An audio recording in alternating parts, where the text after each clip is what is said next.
Welcome to another week in the For Your Reference household, and we are starting off with Unguess Me. Oti, take it away. So, who did you find to be the most irritating character? In 3, 2, 1. Autumn Night. Patrice. What? Oh, actually, I did. I wasted my go. I am so sorry. You did. Pass go did not collect 200. Damn, dog. But you know who can deliver these stacks? P-Valley. Let's get on to the show.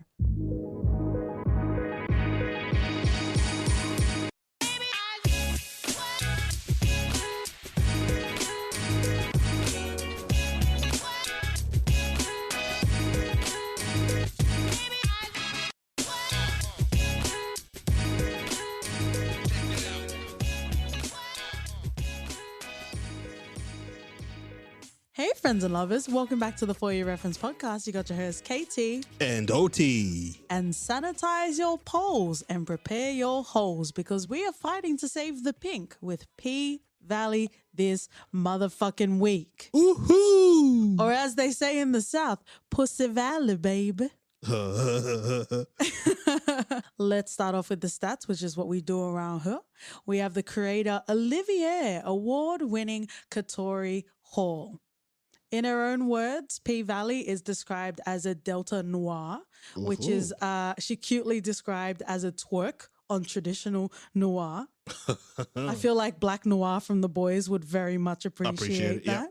Yeah. I guess spoiler, as is the format with a lot of our episodes, we are going to get as deep as we can in this show, and it is going to be delicious, it is going to be juicy, and there's going to be a lot of fluids.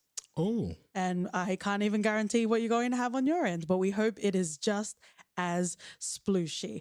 I definitely want to give some super massive credit to all of the directors for this season. Mm-hmm. It wasn't a purposeful thing that Katori Hall had female directors for every episode.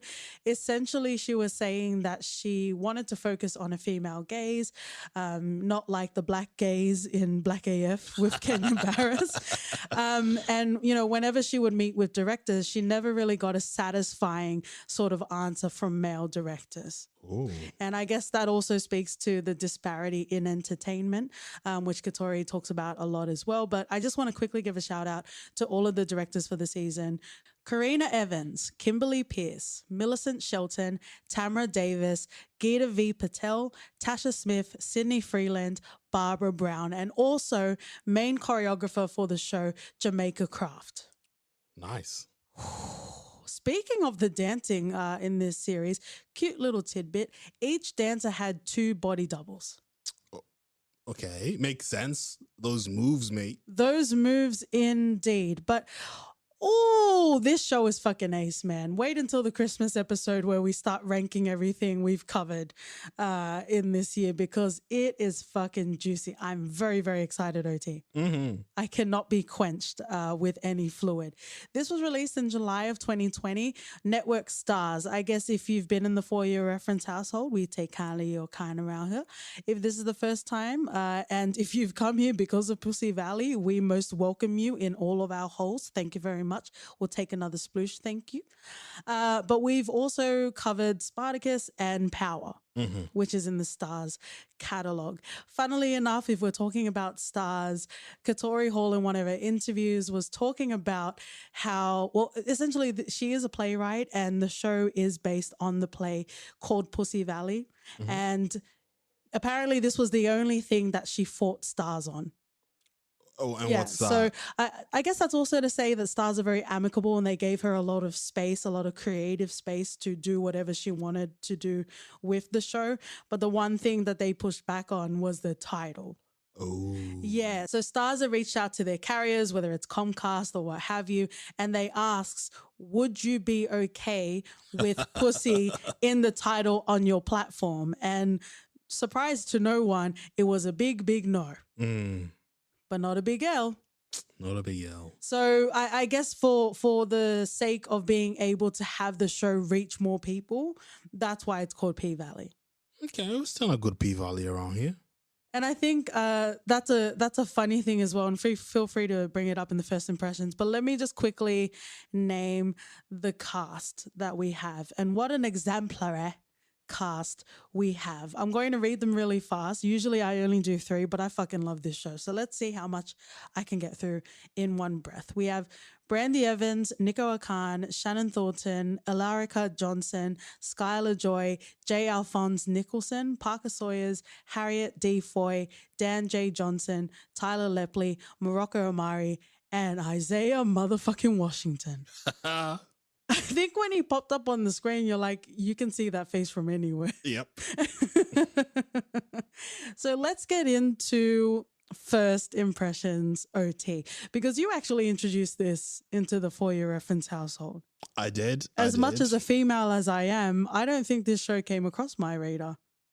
Yeah, your radar is quite limited in its range. If it's not Tina Fey or Issa Rae, I'm not sure of anything, to be honest. Yeah, so I came across this and I thought, okay, I really didn't read the descriptions. What I try to do for us is when I come across a new show, I would add it to a watch list. And it's one of the things that, be it Friday late evenings, we'll just go through pilots and see what's there and what sticks. And then we came across P-Valley and I was like, do you want to try this? I added this to a watch list, but I really don't know what it's about. Yeah. So shock to me when it starts off and the best intro music, the best the best sort of music to start off with the show. And I was like, okay, I didn't know what this was, but clearly it says it right there on the paper. On the paper, it's Pussy Valley, baby. Yeah. Because it literally just came out and we've been following it week to week. It is nice to follow a show week to week and have that week to week sort of excitement, and you can digest on the episodes. Stars, feel free to reach out to us if you would like us to do an episode by episode of season 2. You know, whenever we can get back to safely filming and producing. If you can stop staring at Brandy Evans long enough. Oh, I am fucking obsessed. Can I just say, I use our For Your Reference Instagram account just to watch. And we recently, everyone recently wrapped up P-Valley, the finale just aired. And I saw an Instagram live from P-Valley and I was actually watching it, not watching it in my office. If somehow my boss is listening to this, I was not watching the Instagram live of Nico interviewing everyone. But the funny thing is, you're like, yeah, let's just watch it.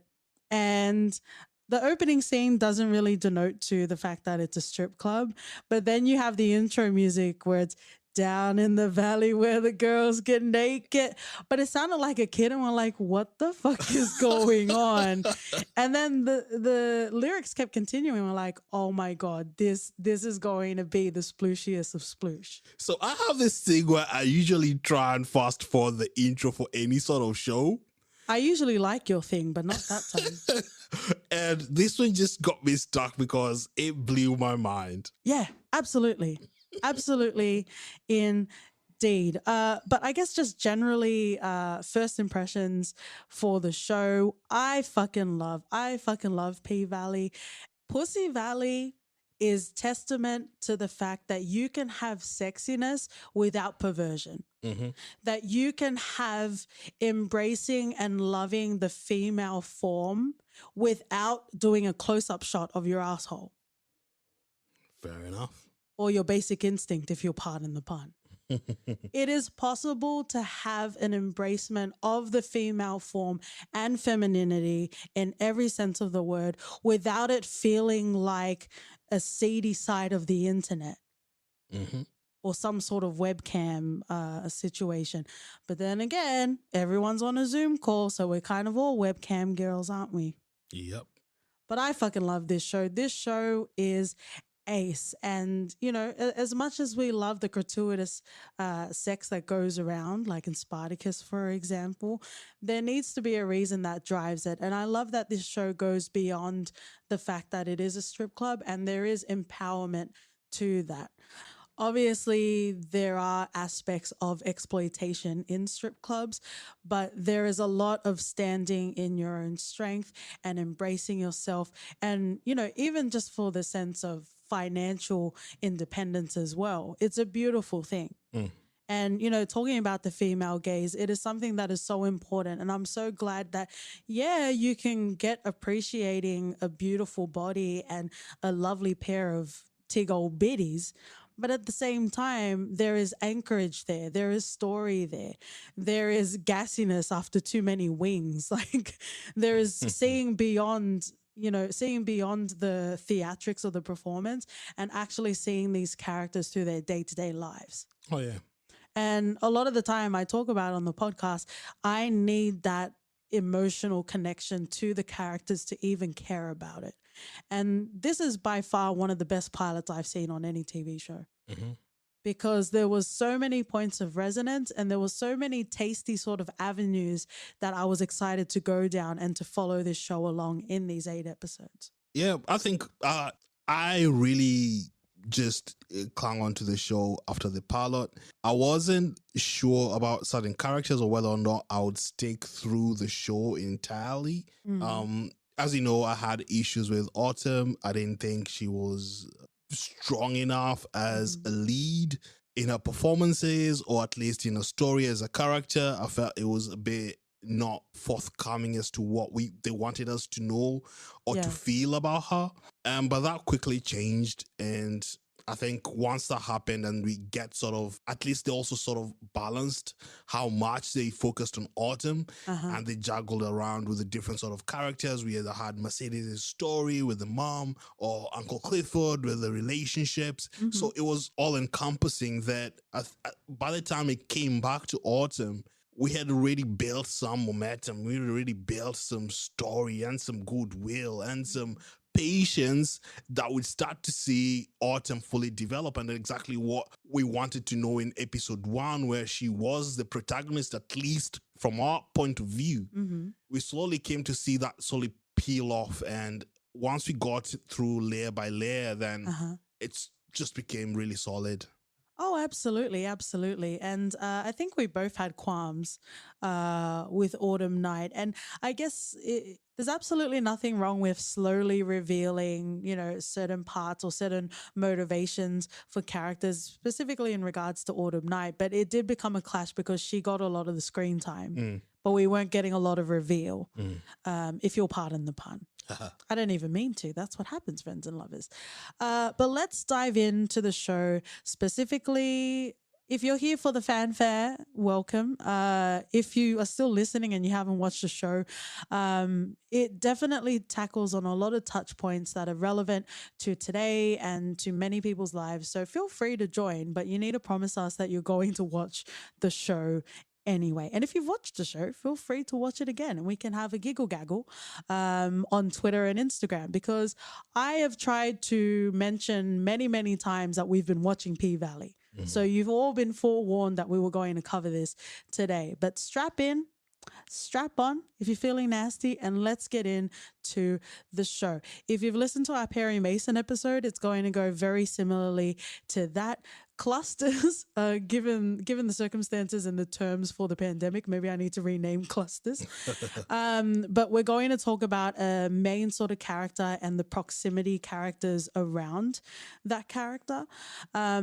Before we do that, there are some themes that I want to tackle on, and I feel like we're going to do that anyway, but we'll come back to it if we don't address it enough at the end of the episode. So the themes that I want to tackle in this episode is strip club culture / religion.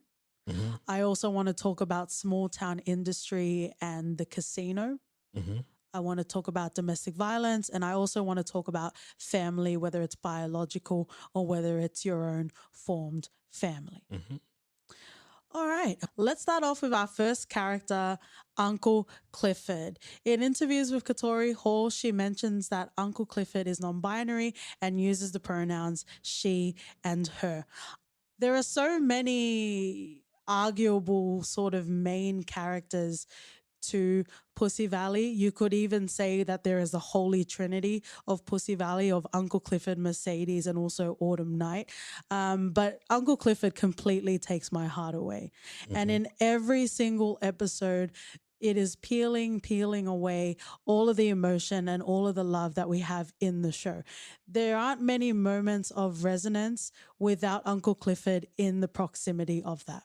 Yeah, there really isn't. And I think once you get to see how she just carries herself, she carries herself very strongly. She tries to protect herself against intimacy and feeling vulnerable, where we see this sort of dynamic where Lil Marta comes in and tries to hook up with Uncle Clifford, but he's hesitant because you could tell there's a lot of backstory there. You could tell there's a lot of heart she's experienced. Yeah. When Little Marta starts sort of chasing after her, and you could see how slowly trying to break down the walls to at least let him in. And it's such a process where you're fully on board. You can feel every sort of hesitation that Uncle Clifford tries to put herself in. And I really loved it. Or at least I've not seen a couple, at least this year, that have gone through such a tumultuous journey in such a short amount of time, and in a way that came together, and then it crumbled so quickly as well. It was so painful. Yeah, it not only sets you up to really want to see what season 2 would be about, but rooting for Uncle Clifford the whole way through, be it in her relationships, her ability to keep the Pynk afloat, every single aspect. Absolutely.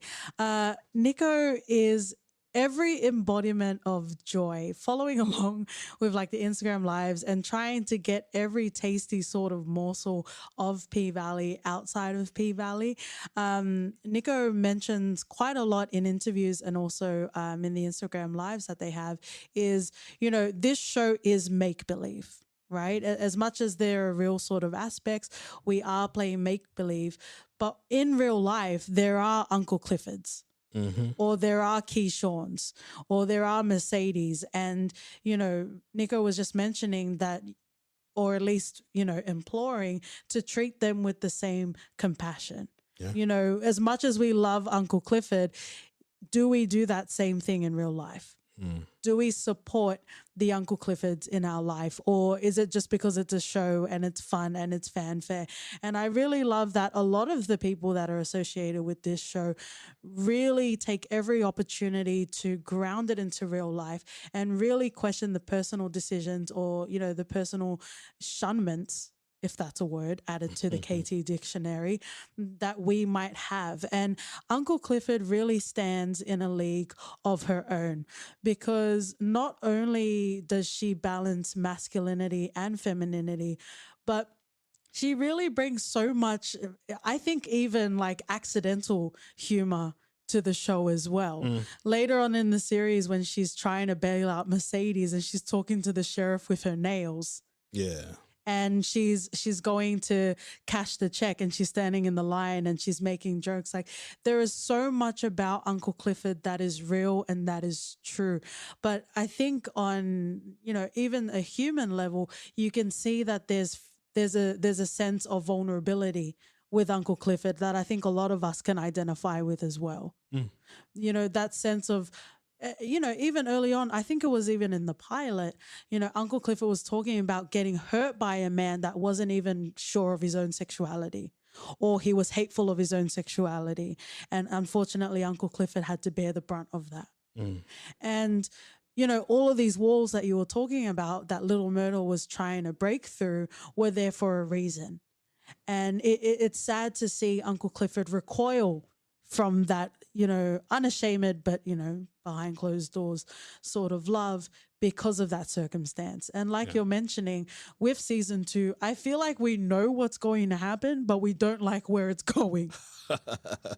But during the series, as we were following episode to episode, Uncle Clifford has been the beacon for every emotional resonance that I've had with this show.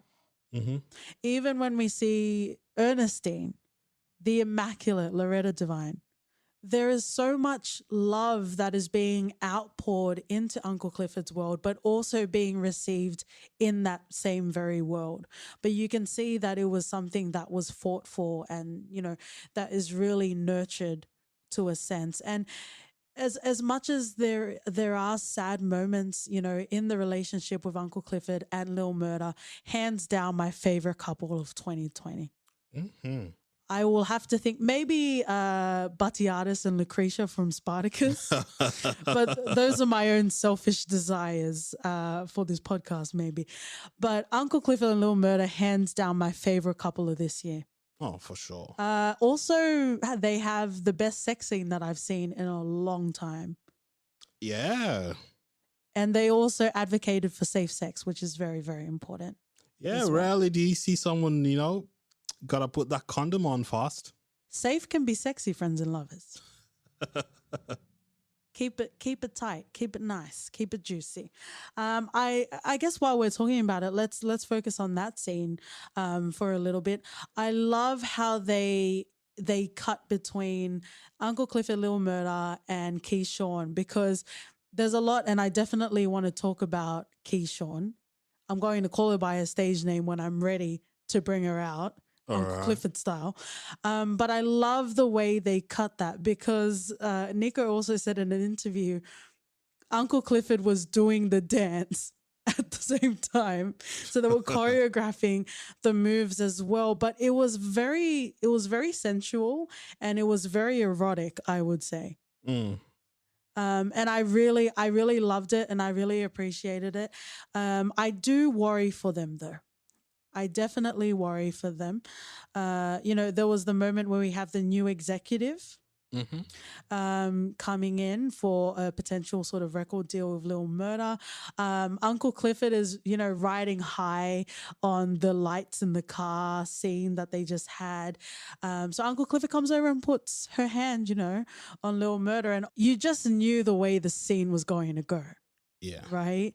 And as frustrated as I was with Lil Murda, I understood why he did it, but I was still fucking hurt. Mm. And even the way Lil Murda tried to come back to the office and try to explain it, it's just too fucking hard. It is way too fucking hard to, and that's what I love. That's essentially what I love about cinema and what I love about TV. It's because sometimes the real world, it's hard to be able to articulate what's real, what's right, and what's wrong. Mm. But sometimes through the lens of media, if you'll pardon the pun, you're able to dig a lot deeper in emotional connection and, key messages that you want to convey. Katori Hall also mentioned that she sees TV as a visual novel. Okay. So I guess there are just some more accolades there. The writing is fucking solid on this. The writing is solid, and I think we sort of papered through the sort of love scene, and I think this year has been sort of a year where we've been seeing a lot of black love going around, something that's really been missing in cinema and on screens.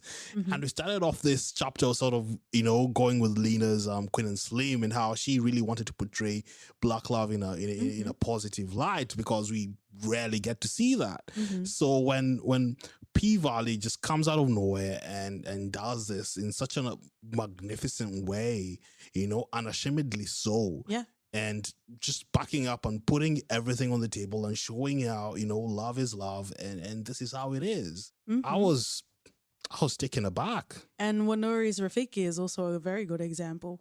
Yeah. Yeah. Of that as well. And I don't know if you want this as another example, but you do have Tyrese Gibson and Taraji P. Henson in Baby Boy.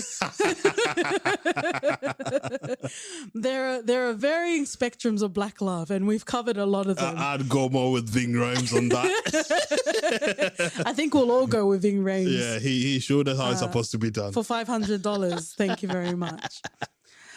Oh, but Uncle Clifford, and you can see that, from all of the fanfare and from all of the amazing, can we also acknowledge that Uncle Clifford had a Frida Kahlo inspired outfit? Yeah. So there is so much quality to this show. But, for all of the Carl Jung, if you talk about like a mask that we have for the world or a mask that we keep to ourselves, there really is so much to Uncle Clifford. And you see that with the interplays between Mayor Tydell Ruffin. You see that with Corbin Kyle. You see that with the sheriff. There are so many different touch points that Uncle Clifford has within Chuckalisa. Mm-hmm. And I absolutely, absolutely love Uncle Clifford. Is there anything else you want to say about Little Murder? No, I fully understood what he was going through. It's understandable. It's reasonable. He's battling something that he himself wasn't aware that existed, or at least he was. It all happened in such a spur of the moment sort of thing that I think it also just shocked him a bit. Yeah. So it's fully understandable, and I think season 2 would just. I'd really want to delve deeper into that, because we battling him is of how he wants to portray himself out there as an artist who is this macho man producing rap. It's really, really hard. And I think the nuances are not lost on us. Mm-hmm. And it's something definitely interesting for us to sort of unveil. Yeah, and I think the interesting thing is when you have like small towns or you have like tight-knit communities, as close as they are, they can also be very judgmental and in some cases conservative in their views as well.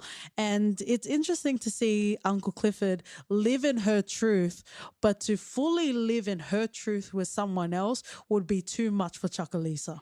Oh, yeah. And that is very unfortunate, but and it is 2020. It's the sign of the times. Well, the times fucking suck. We're still living in very primitive, conservative times in regards to views and people being able to live their truth. But Little Murder is a very interesting sort of character, and definitely I will draw some parallels with other characters in a second. But you can also see that Little Murder has that conflict within him about wanting to be who he is, but also having career aspirations that are completely contradictory to that. Yep. And I was mad with him 100% when that happened in the last episode, but I also understand that the world unfortunately isn't perfect. Because it is constructed by humans that sometimes are full of garbage. But it is a love that I have really reveled in seeing every single episode together. And there is nothing better than seeing a couple, someone having, really, really high walls, understandably so. And then you have a sweet natured, partner that breaks down those walls. I'm not even talking about us, my love. Yeah. I'm talking about Pussy Valley. Yeah. Not Katie's Pussy Valley. But the last thing I guess I want to talk about with Uncle Clifford, Little Murder, is Ernestine. And when Little Murder actually came over, it was very surreal. It's interesting that in this show, something as normal and as intimidating as meeting the family is surreal to me. Yeah. Because we had gotten so used to the show and everything that surrounds it, but there is nothing scarier. No, there's not. And Jordan Peele, feel free to pay me for that. But there's nothing scarier than meeting the family. I feel like Ben Stiller did this already with Meet the Parents. So there's your horror right there. Mate, if that's how you want to be remembered, if that's the soundbite that you want to record on, then that's on you, sir. I live by that.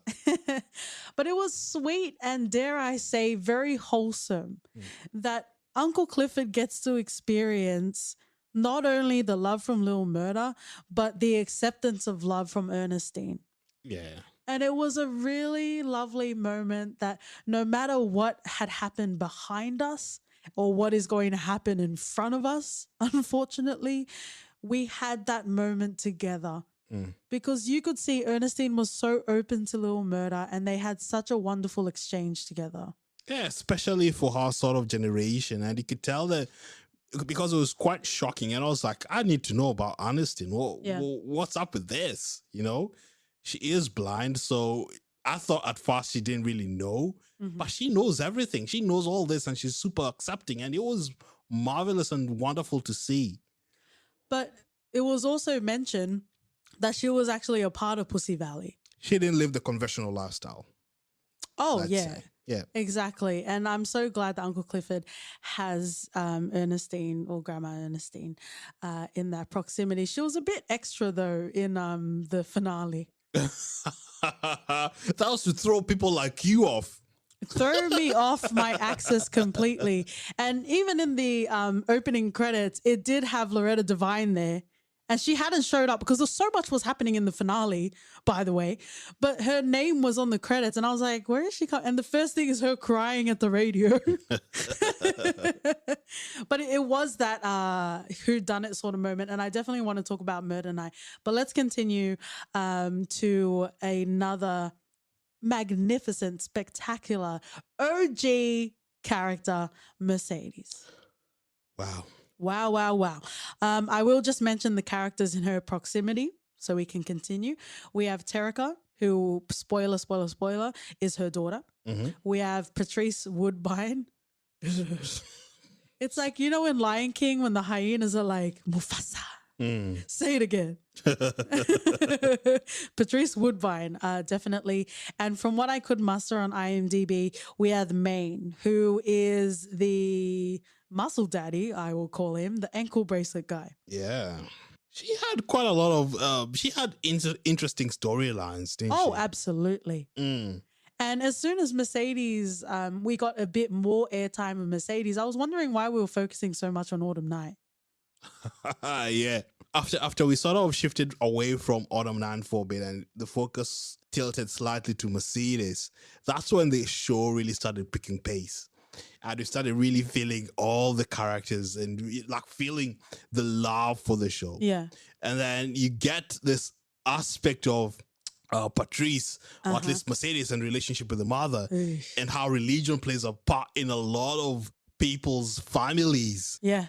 You know, you could do the most atrocious of things, but religion will fucking nullify that. With my prayers. With your prayers. Listen to our Key and Peele episode. And it's just the perfect sort of example of how that works in this show.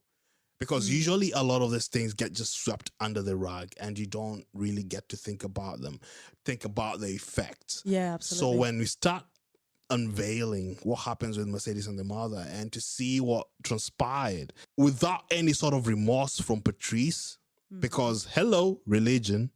Hello.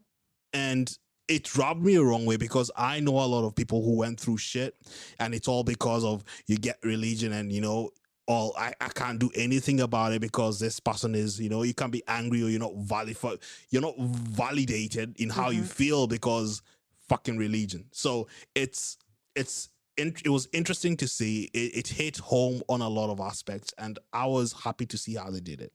Yeah. And, you know, when we talk about religion from both of our frame of references, we're specifically talking about Christianity. And, you know, there are some Christians out there like Patrice Woodbine where they say God first. And I think this is a very good allegory, if you'll pardon the spiritual reference, of how detrimental that term can be.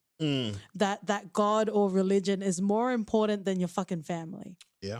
It is more important than, you know, your children, tangible things in the real world. And also at the same time, like Tracy Morgan said in 30 Rock, you need to find a religion before you do something bad. Like, we learn so much about Mercedes. Who you are as a person is defined by your experiences and how you let those experiences define you. And how you allow those experiences to happen to you again, or how people force those experiences to happen to you again. Yeah. One of my favorite episodes is when we have, you know, it was supposed to be Mercedes' last dance. I think Mercedes' last dance was supposed to be in all of the episodes.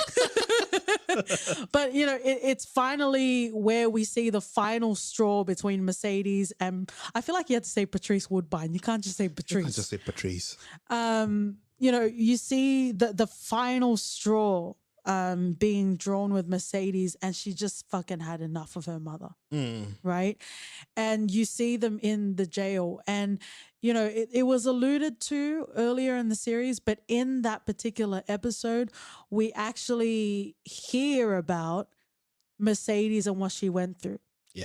The fact that Patrice actually offered up her daughter for favors, for sexual favors as a child. Very similar to Tatiana's character in Perry Mason. Yeah. Spoiler, I guess, but you should watch Perry Mason. You should be following us when we cover stuff, friends and others. Or motherfuckers if you haven't watched it. But because the fact, she doesn't even deny it, does she, Patrice? She doesn't. So in your mind, as a whole conscious adult being, to do that to your own child, and then to think that you are redeemed in the blood of your savior, it is not something that we should be applauding. Yeah, without all sort of showing remorse, without showing guilt, because she was saved. Because, you know, sometimes you want at least to have the satisfaction that these people sort of regret what they did, regret how they're feeling, regret how they treated me, but no, because what, they've been forgiven, eh? And the money that Mercedes put in the church to help the mum because of that loan, she used that. The last of Mercedes' money, she used that to buy her own mega church. The fuck is that? Absolutely terrible. Disgusting, terrible. We keep hinting at religion. We're not even hinting. We're like backdoor thumping religion right now. We definitely need to air that in some sort of channel. But there's definitely a lot to explore with Mercedes and also Patrice. I do find it very sad that in the finale, we have Mercedes running back to her mother. I, more than anyone, understand how fucking strong familial ties are. Yeah. I understand that, but also my sense of self is more important than your expectations of me, mate. I just called my mother mate. Good for me. You're Aussie, it's accepted. We just come out of the womb saying thank you, mate. Hi, mate. Yikes. But it, like, I understand it, but also at the same time, I've got my own sense of barriers and sense of boundaries, and family are not immune to that. What I love in that prison episode is where we have Uncle Clifford coming and checking on Mercedes. And even though Uncle Clifford was struggling with the Pynk, she was still willing to bail Mercedes out. Yeah, it's one of the best sort of, you could tell how much they love each other, how much they've gone through together in their lives, and how much respect they have for each other. Yeah. You know, Mercedes gave Clifford a big chunk of money when she found out that the Pynk was about to close. Yeah. 55K. Yeah. Just because of how much they share. It's one of those things that you strive for to have with a relationship with a friend that's so deep that the understanding is mutual, it's symbiotic. It's one of the best things ever. Yeah. So to see them fully look out for each other. Yeah. Especially when Clifford has her walls built up and not letting anyone in, and to have someone as close as Mercedes is really beneficial. And to have Mercedes, who has a mother who's not a mother in any other sense of the word. Yeah. Aside from just giving birth. Yeah. True. Yeah, it's all biological. So you could see how they sort of benefit from each other, and how they understand each other, and how they look out for each other. And the way that Mercedes is introduced to us in the series is she does come off as a bitch when we first meet her. I personally don't fall for the trap when you see a character, usually a woman, that comes off as a bitch, because I feel like we're going to get to some depth and I just wait for that. But in any case, even if you didn't know whether she was a mega bitch or not, the show pretty much turns that completely, and you see how much she cares about people that she roots for and people in her circles. Yeah. Right. And she's always trying to give people advice, but Gidget doesn't listen. She's not saving any money. But Mercedes, I spoke about Uncle Clifford bringing Anchorage, but Mercedes does that as well. And, there's also a lot going on with her character as well with Terica, for example. And you can see that there's definitely that part of her that won't be complete until she gets custody back again. Oh, yeah. And to see that struggle, to see that it brings even more, it brings even more dimension to her as a character, especially everything that she's been with through her mum. Oh, yeah. And the way that Patrice just left her crying in front of her church. Yeah, she's not a good person at all. She is not a good person at all. Let's talk about some good people in Mercedes' life. We have Maine, and we also have, I think they refer to him as Coach. As well. So Maine was a guy to have. Brandy mentioned a lot, don't worry about Mercedes. She's got lots of men's. You don't have to look at Maine all the time. And then we also have Coach, who we saw, I think in episode 6, or we saw him in an episode, and then he showed up in the finale because Mercedes had a business investment for him. Yeah. Do you think that he has a bigger role to play in season 2? Do you think that she's going to utilize that investment even though there are some certain conditions to the agreement? Or you think after the whole Autumn thing, which kind of got in, pretty much abruptly stopped everything, to be honest, do you think she's kind of had a chance to be like, no, I don't want him to be a partner because of those conditions? Yeah, I think that once she realized that Autumn was in trouble and she sort of went through that experience with her, I do not think she'll go back to that deal. I don't think she would want to be indebted to a guy like that who asks, it might not seem like much, but that shit adds up. So I hope she doesn't go with him. It's just too much. It's definitely too much. Regardless of how he wants to paint it, moving you from the pole to the palace, But it'll be a palace on her own. A and palace with fucking strings attached. He'll be in a different palace with his wife. Yeah. It'll be a very lonely palace.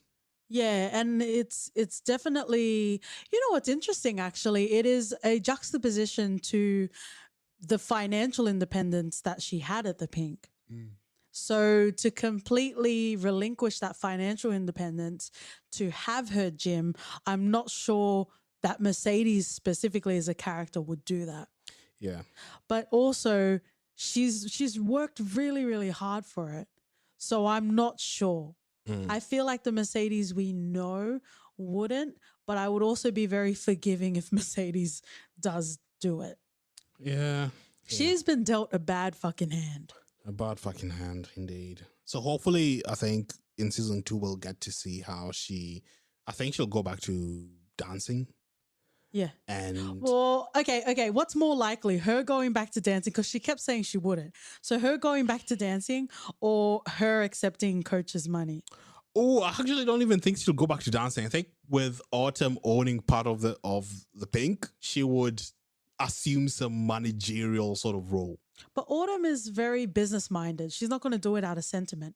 She'll do it because they sort of understand each other now. Okay. They started as adversaries, and you got to sort of see how they sort of started bonding and how they understood each other and how they started looking out for each other. So I'm hoping that in season 2, she brings Mercedes along in the managerial sort of aspects of the Pynk and how they can sort of manage their entrepreneurial skills together and how to implement that further, rather than Mercedes going back to dancing, because I think that ship has sailed. Done. Yeah.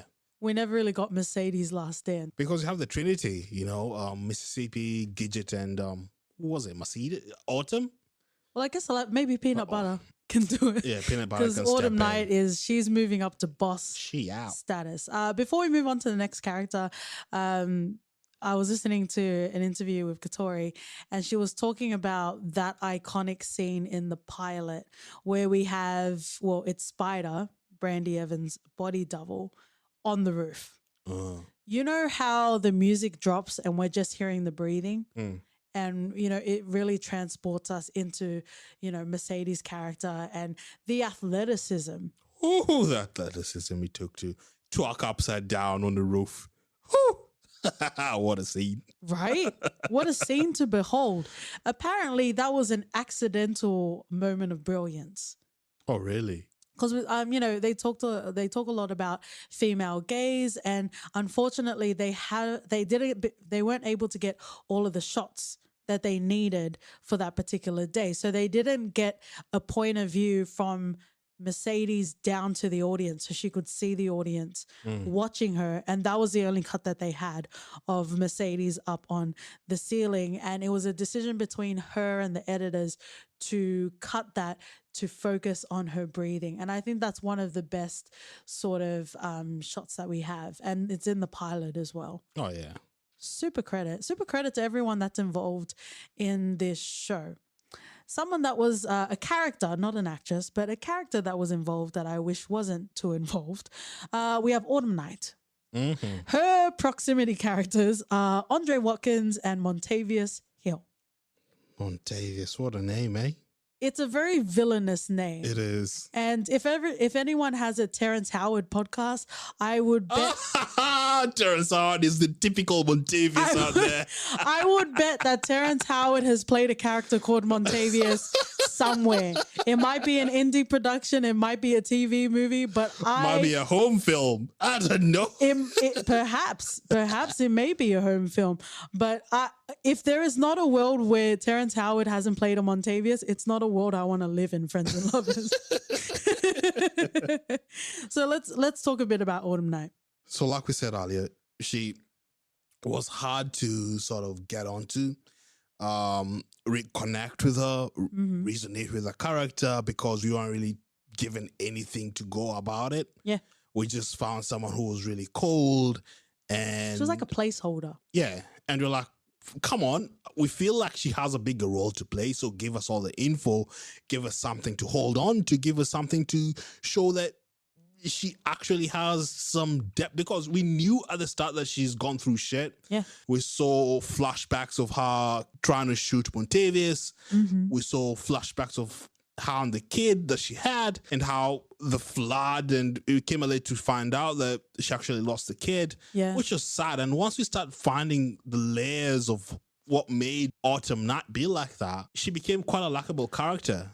But it wasn't the fact that just the fact that she lost the kid, but she lost the kid because she was trying to run away from Montavious as well. And, you know, you said that you knew something was going to happen to the character, but that's just because she had so much screen time. Yeah. Right? It's like if you gave Creed from The Office as much screen time as Jim. That's an Office I'd want to watch. Bobati. Creed's blogs. There you go. Go and listen to our Office episode if you don't mind Jim and Pam begrudgment. But yeah, we've said it already, so I don't want to spend too much time on it. But yeah, it became a quandary of how do we enjoy this show when we're trying to peek behind her and not watch whatever she's not doing or whatever she's not revealing at that particular time as a character. Let's talk a bit about Andre Watkins, and let's talk a bit about Montavious. Andre Watkins, man. He is smitten as hell. He's a fucking incel, man. I don't know how he managed to stay a virgin when he got married, but he's a fucking incel. I wouldn't go that far. He's just whipped. And you can tell, like, even in the last scene, Autumn is beating. Autumn is beating against his better interests. Yeah. But yeah, he like, nah, Autumn, you have it. You have this one. Because he hung up the phone. Yeah. He hung up the phone. to ask for permission to go higher than 200. I don't think they fucked it in real life. They didn't. They had phone sex, like in the I think it was episode 2 or episode 3. They did have a brief moment where they started having sex in the champagne room, but that quickly got interrupted by Anton's wife calling and asking him to come home. I don't think that was proper sex though. She started riding him. If that's not proper sex, I don't know what there's a line, mate. If you're riding someone out there and you're saying that's proper sex. Friends and lovers. I'm going to start a podcast and it's going to be called For Your Zippers because he was zipped all the way up, my love. Nah, she unzipped him. She was straddling me. All right. I feel like sometimes they say sex scenes and you can see that they've got their full bottoms on. Well, at least I assumed she was riding him anyway. But the minute he got home, he was super focused on just busting a nut and went to town on the wife. Yeah, totally. But I don't think they've had proper sex, have they? Nah. Man, the power of the light skinned pussy, eh? Yeah, blue balls all the way. Is that like a biography you're working on? It is. All right. Good to know. I feel like I do wonder the value of Andre Watkins because he didn't seem very effective in his job. Or you're saying he was just so smitten by the pussy fumes? Yep. Because every decision he made was terrible. He's battling with his conscience on whether or not he's doing the right thing because he has his granddaddy, his god daddy in Isaiah Washington. That whole daddy. We do love our daddies, but that just came off really creepy. Yeah, calling someone your god daddy, that's just something else. He's got his god daddy in Isaiah, and he's battling whether or not he's doing it for the right reasons or just to benefit himself. Yep. So at least we see there's a conflict. There's a level of humanism in him to see that I just don't want to do something to benefit myself. At least I want to make sure the town of Chakalisa benefits. Come on. Or at least in close proximity, I do something that pleases Haley. There you go. Okay, I phrased that better for you. I'll agree with that. So. Is there anything you want to say about Montavious? We didn't really He died, right? We assume he died because we don't know who he's the only person who gets shot in that room. The only 3 people, and we saw the 3 people at the end of the series. Well, maybe he'll be like Taylor from Bold and the Beautiful. Yeah, no one truly ever dies, is there? Well, not if you're Taylor, Ridge, or Brooke. Yeah. But there's nothing really much to say about him other than he's just your typical gang star who wants to control every aspect of facets of your life. Yeah. I just hope he's not like Ronnie from The Shy, where he's like a deplorable character, but they keep him around so they make him likable. I hope we've seen the end of the Terrence Montavious Howard chapter of Pussy Valley. But yeah, I guess just going back to Haley, it was nice to see her and Mercedes start to relate to each other. And if you notice, at least within the realms of the show, it was the first time that she ever shared what happened to her daughter. Yeah, it really is. And, you know, to be able to share something that's been burdening you is such a release. And you could really see that. And then they had that really gorgeous sequence where they're going to wire the money and they're going to collect the money. Fucking ace. Yep. Someone deserves all of the awards. Everyone on the show deserves all of the awards, but that particular opening scene of Mercedes and Haley just being fucking boss bitches together was exemplary. Yeah, for sure. It will be interesting to see in season 2 how Haley and Uncle Clifford and that power struggle go on. Yeah. Because Haley is very business-minded and, you know, like Montavious said, no one expects such a pretty face to be an accountant, I think she is. To be smart. To be smart, yes. And Uncle Clifford is so used to her own way of doing things. And I don't think she's going to take too kindly to Haley having any sort of input, to be perfectly honest. Yeah. Also, I guess just mentioning Katori just talked about how it was such a delicious moment in the final scene of Pussy Valley, where you have people that were stolen from their own lands, living on stolen land, and purchasing the Pynk with stolen motherfucking money. Yeah. If that isn't solid Shakespearean writing, then don't contact me, friends and lovers. Everything is so beautifully done in the show. Katori co-wrote all but one episode of this series.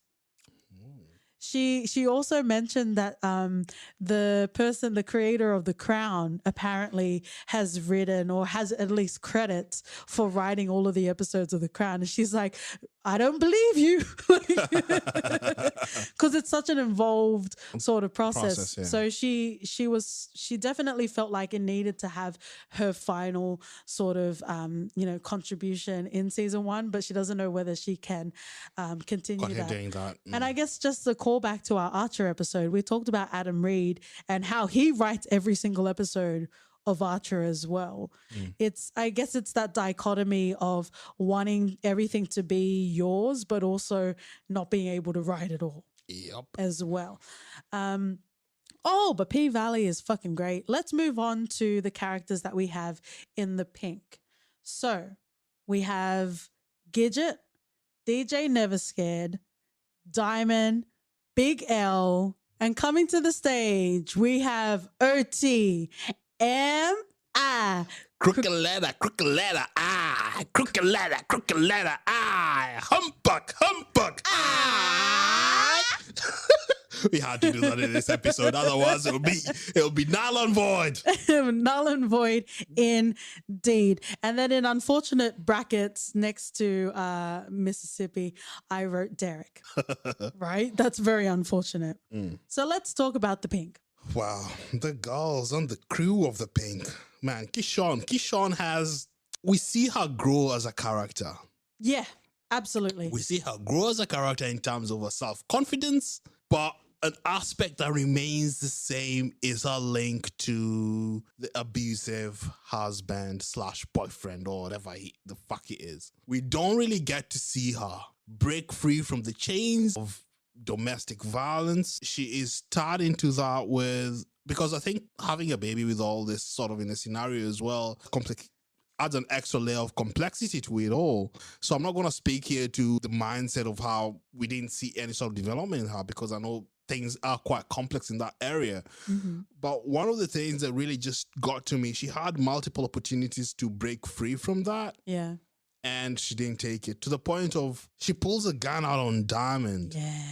And that was just, I was like, wow, this was your chance. This is a finale. Break free. Yeah, but it's fucking domestic violence. It man. is. To resolve that in 8 episodes? I know, but a man can hope.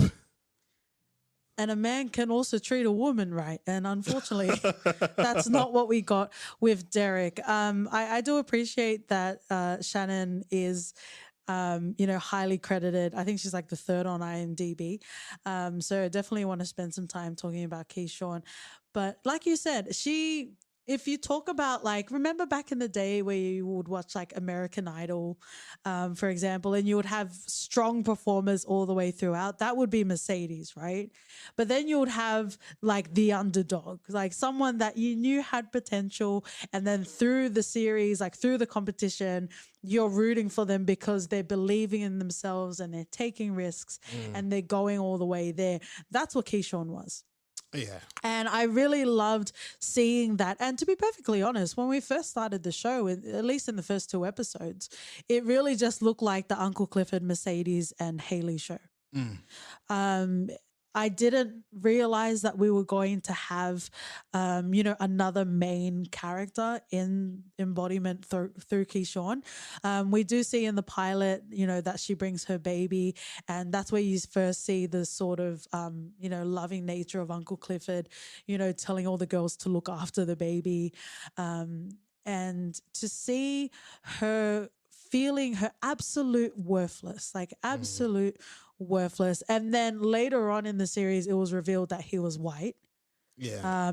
Black Twitter went off, but that's a story for another day.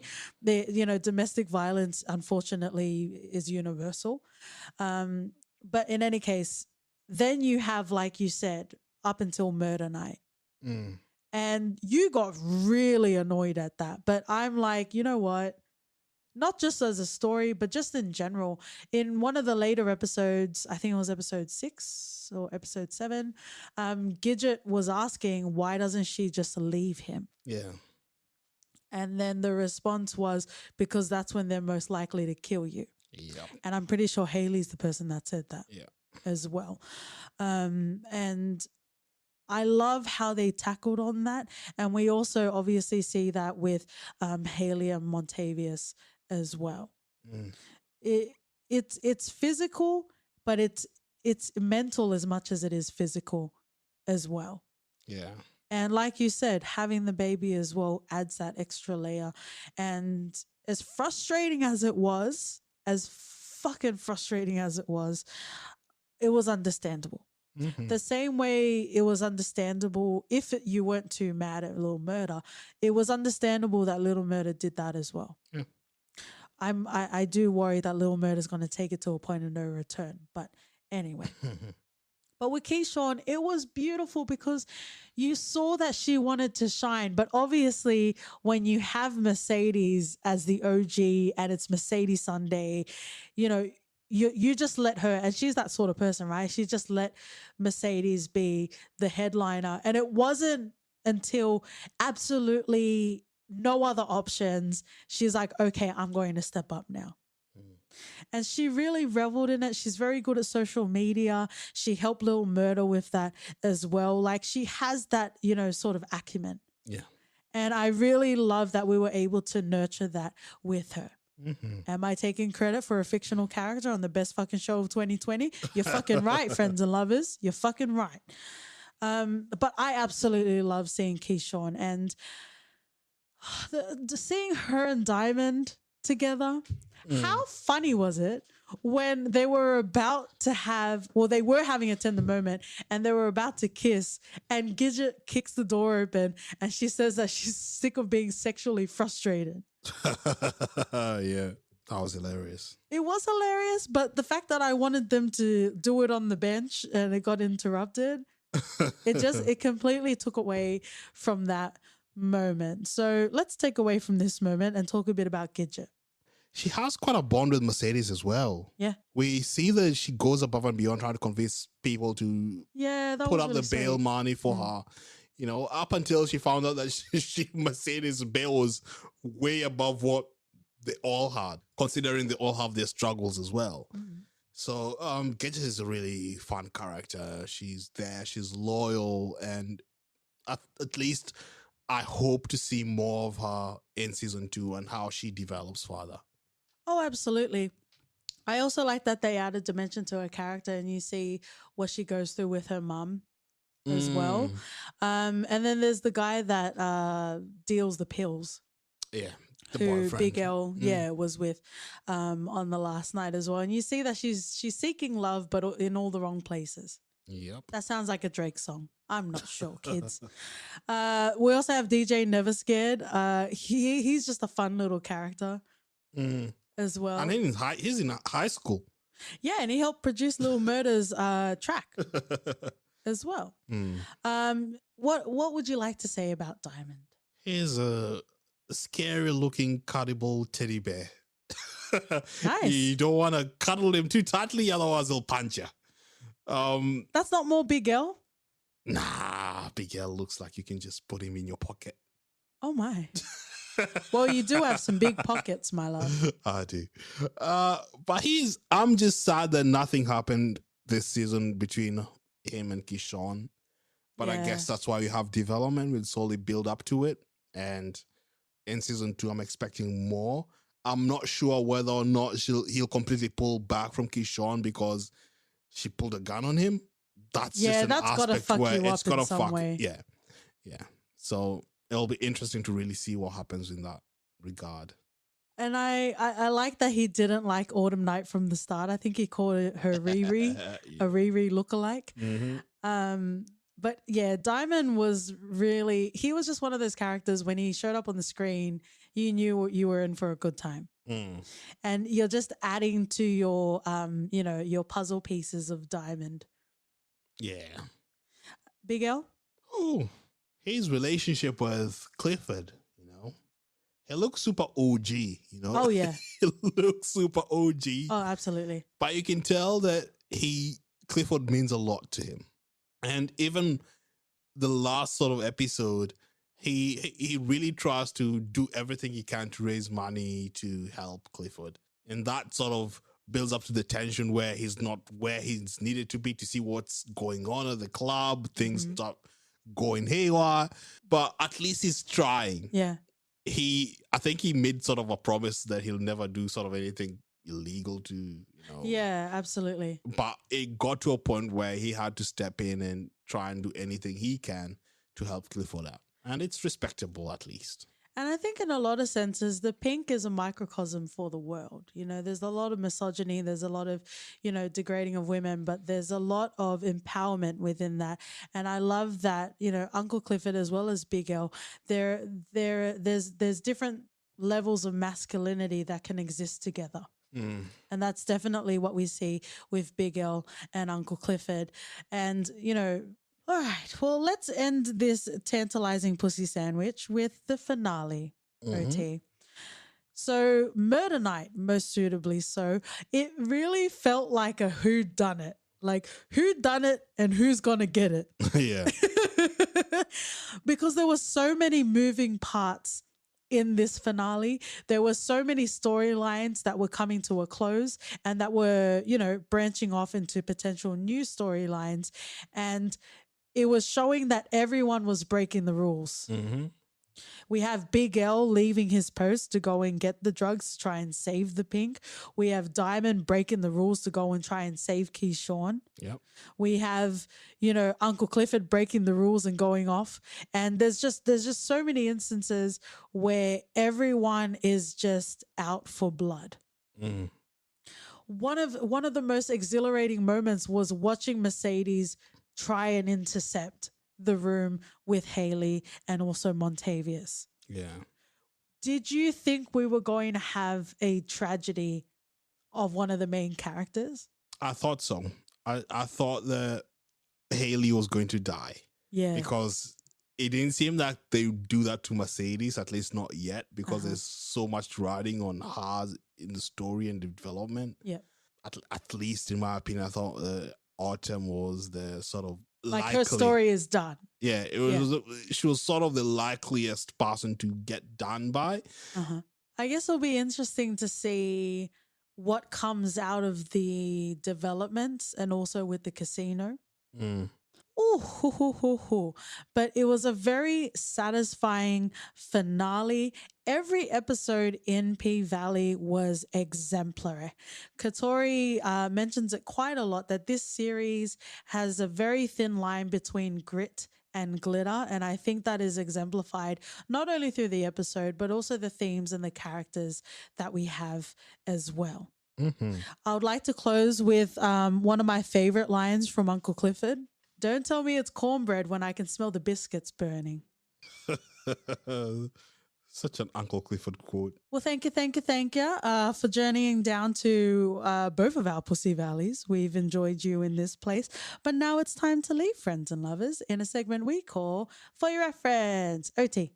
Purely from an enjoyment factor, I think the closest thing that this gave me the sort of similar vibes to was Bigger. By BET Plus. Nice. Which sort of, it's a really great show, so give it a go, give it a try. I love it. Nice. Got two. Tell me. If we are talking about a story that is centered on women and the strength of friendship and bond, Set It Off. Nice. And if we're talking about another Starz show that is very sexy and very grounded in solid writing, Spartacus. Nice.